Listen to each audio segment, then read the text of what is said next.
Another day, another basketball stories na naman ang pagkikwentuhan natin. At ngayon nga, yung balitang bagong player ngayon ng Los Angeles Lakers.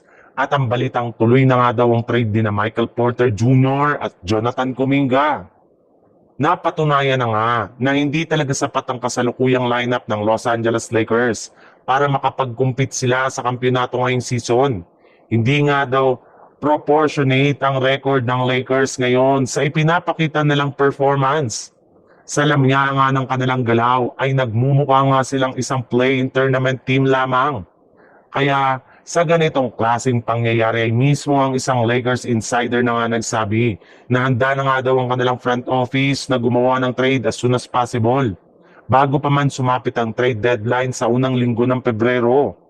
At nauna na nga sa kanilang listahan ngayon ay si Jonathan Kuminga mula sa Golden State Warriors na siyang pinaka-prioridad nilang kunin sa trade market.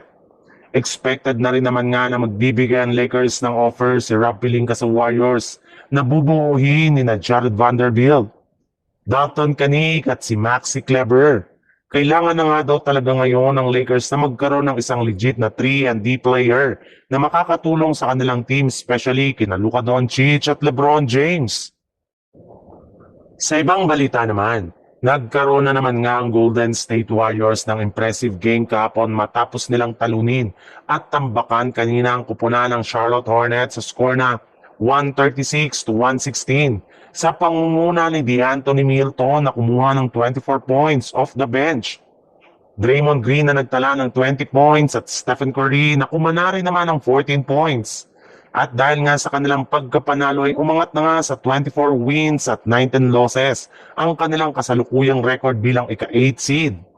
Isa na rin naman nga sila sa pinakamainit na team ngayon sa pagkakapanalo nila ng 7 beses sa kanilang huling 10 game.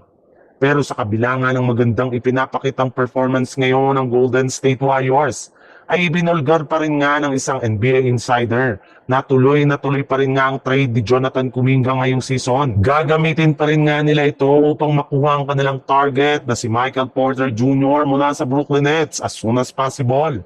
Ayaw na rin naman nga daw ni Kuminga na manatili sa lineup ng Warriors kaya as of now nga ay hindi na nga ito naglalaro pa sa kanilang lineup.